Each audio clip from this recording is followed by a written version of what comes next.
Baik, Assalamualaikum warahmatullahi wabarakatuh. Sebelumnya saya kenal diri, nama saya Arifin Firdaus dan NIM 20308.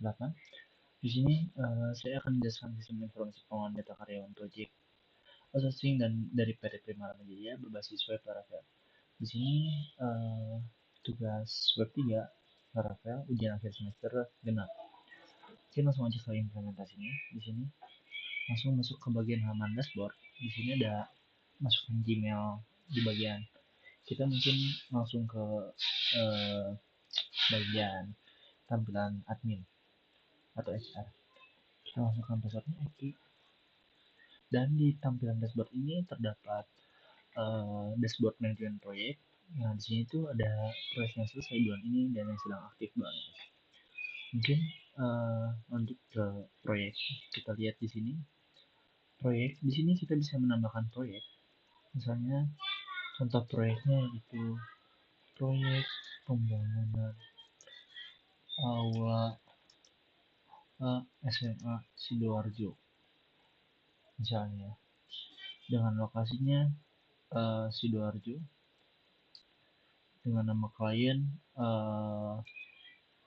Dodit dengan tanggal mulai proyek kita mulai dari tanggal 12 hari ini dan tanggal selesainya mungkin tanggal selesainya minggu depan. Nah, di sini kita pilih status proyek ini apakah belum dimulai atau sedang berjalan. Mungkin kita pertama masukkan sedang berjalan ya. Tambah langsung dan langsung masuk proyek pembangunan aula SMA Sidoarjo dan statusnya berjalan. Kita lihat tampilan dashboardnya di sini langsung bertambah proyek berjalannya yang sedang aktifnya jadi 3 dan proyek berjalannya di sini langsung menambah ada 3 proyek berjalan. Nah, selain itu juga kita bisa mengelola proyek di sini. Yang dimana di proyek itu bisa menghapus sebuah data, misalnya kita hapus proyek ini dan akan terhapus dan misalnya menghapus proyek ini dan akan terhapus. Dan juga misalnya kita mengedit proyek ini, kita bisa mengedit yang asalnya berjalan menjadi selesai. Misalnya simpan perubahan dan lihat di sini dan proyek yang sudah selesai bulan ini dan yang sudah aktif berkurang dengan yang karena status perubahan proyeknya berubah yang asalnya berjalan menjadi selesai. Mungkin kita lanjut ke review karyawan sih. Nah, di sini review karyawan itu admin itu bisa menambahkan karyawan atau menginsert. Di sini juga selain bisa menginsert bisa mengedit dan mendelete. Pertama mungkin kita menambahkan karyawan. Kita nyobain menambahkan karyawan dari sisi admin atau HR gitu. Misalnya nama karyawannya Adit dengan NIK gini dengan jenis kelamin laki-laki, emailnya adit@gmail.com. Nah, di sini passwordnya kita tulis adit saya takut lupa adit 123 dengan status keaktifan sini aktif tambah. Nah, di sini langsung bertambah Adit ya. Mungkin selain itu juga Adit itu bisa diedit di sini. Nah, Adit itu bisa diedit, jadi sistemnya dia tidak aktif dan aktif. Kita tetap. Mungkin di sini juga ada mengedit password untuk Adit sendiri jika emang dari karyawan Adit ini lupa dengan passwordnya sendiri. Kita misalnya tadi yang asalnya Adit 123 menjadi mungkin coba sekarang yang asalnya Adit 123 menjadi Adit menjadi 1 2 3 4 5 6. Nah, langsung kita save dan mungkin kita ubah juga namanya ya. Dan langsung aja kita simpan perubahan. Di sini Adit sudah terubah ya. Dan mungkin kita langsung ke di sini juga kita bisa menghapus karyawan. Kita coba terlebih dahulu apakah karyawan dapat terhapus. Oke, ini terhapus karyawannya.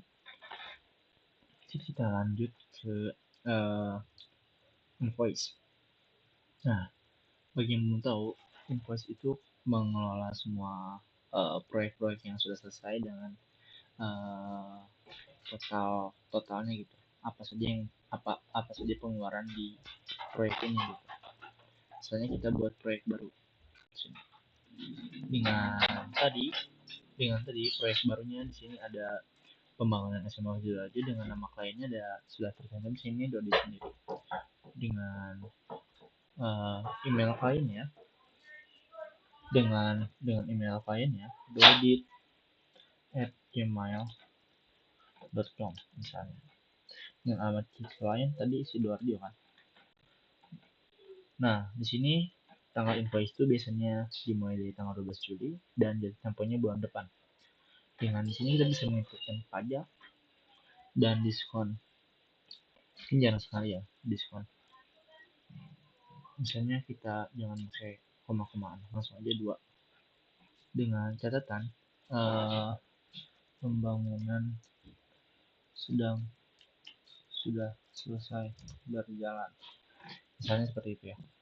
Oke, langsung ke deskripsi item apa saja yang dikeluarkan gitu di invoice ini. Jadi misalnya deskripsi itemnya ada besi, jumlah besi kuantitasnya ada berapa, kuantitinya ada berapa gitu. Misalnya ada 15 dengan satuannya, harga satuan besinya berarti 25.000. Berarti aduh pencet enter sama saya, maaf. Berarti untuk di sini bisa edit ya, kita bisa mengedit di sini dan menambahkan. Nah tadi kan saya mengenter, pencet besinya di sini masukkan 25.000 dan kuantitinya 15 dengan totalnya 375.000. Di sini kita bisa mengedit Sidoarjo dan pajaknya dan lain-lain. Di sini juga kita bisa menambahkan item lagi, misalnya perkakas. Nah, harga satuannya misalnya perkakas 2 deh, harga satuannya 50.000. Nah, totalnya di sini langsung 100.000 karena 50 kali 2 ya. Dan kita misalnya langsung ke alat berat. Misalnya alat berat yang disewakan gitu ya. Alat berat misalnya 4 dengan harga satuannya misalnya 490.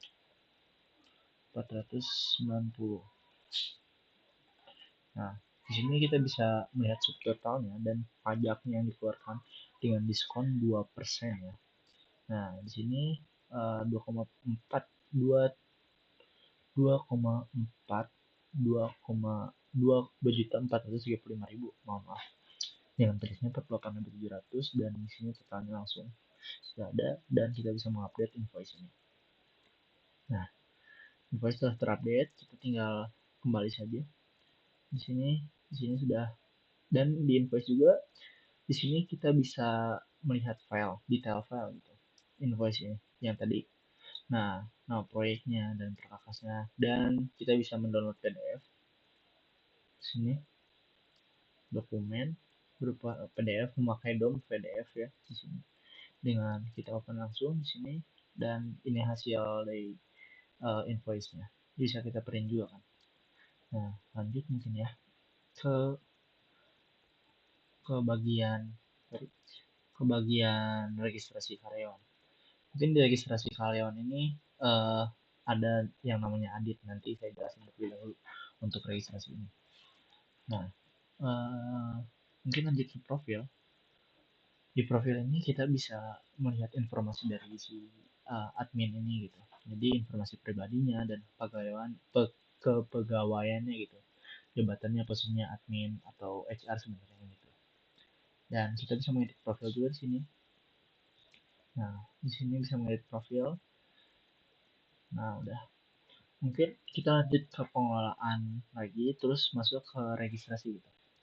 Nah, untuk sistem registrasi ini mungkin kita coba terlebih dahulu. Di sini misalnya registrasi gitu. Misalnya ada karyawan ingin registrasi dan melamar, misalnya. Saya namanya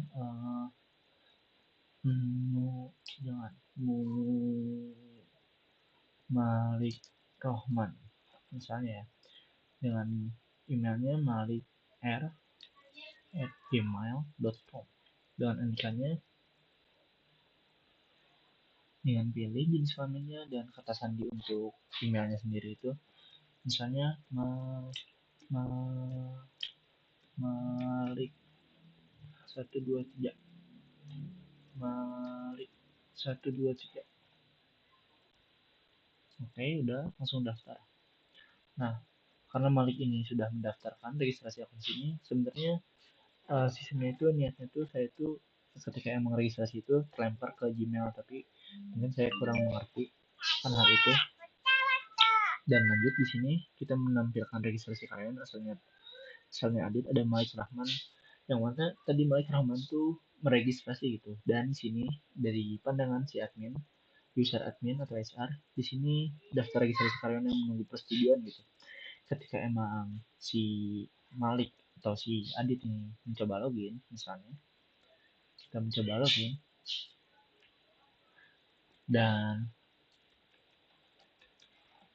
masuk, di sini akan ada validasi ketika emang belum di approve atau di reject gitu.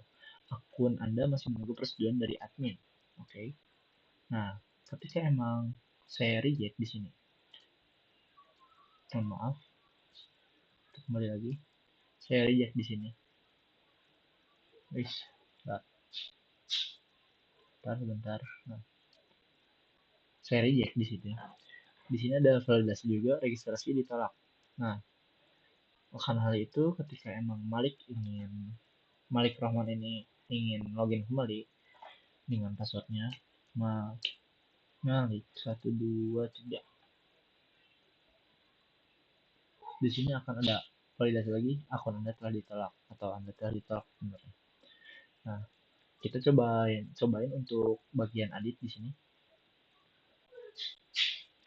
Untuk Adit sendiri passwordnya tuh kalau nggak salah 1234556. Nah, untuk Adit sendiri sama ya, validasinya akun Anda masih menunggu persetujuan. Ketika saya approve Adit ini, sorry, masuk approve ini sebenarnya ada error sedikit.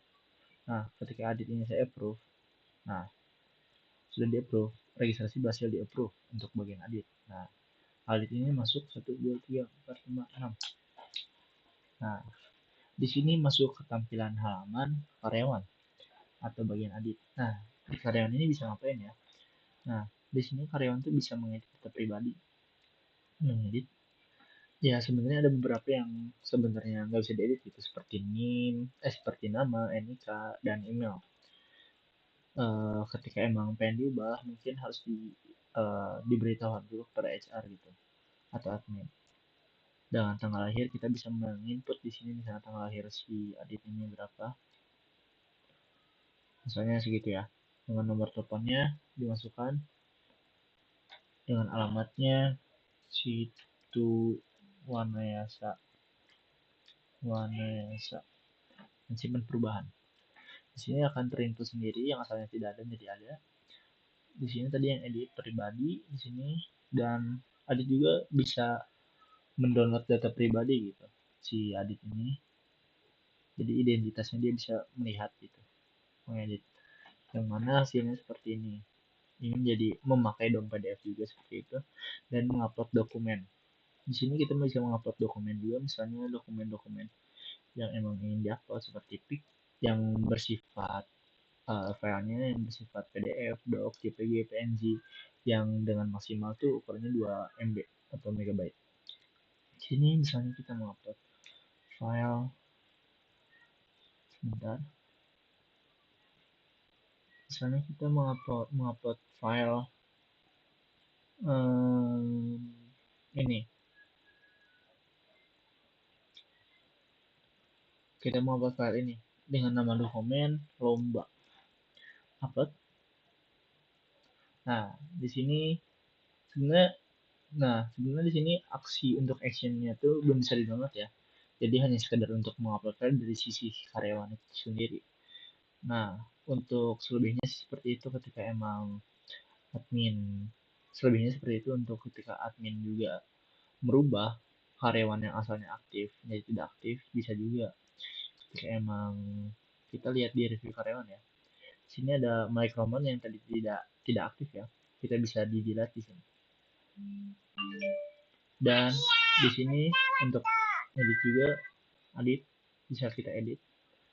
Kita bisa tidak aktifkan langsung, dan sudah tidak aktif, kita masuk di sini langsung berubah tidak aktif. Nah, seharusnya tuh di sini tuh ketika emang karyawan atau bukan untuk HR sendiri itu ketika emang merubah merubah uh, adit yang asalnya karyawan aktif menjadi tidak aktif itu seharusnya langsung clock out. Jadi ada informasi bahwa adit itu sudah tidak dinonaktifkan dari status status pegawaiannya gitu. Ya, kurang lebih seperti itu. Mungkin sekian dari presentasi dari saya, ujian akhir semester saya. Mohon maaf bila ada salah kata dan kekurangan dari apa yang saya jelaskan. Wassalamualaikum warahmatullahi wabarakatuh.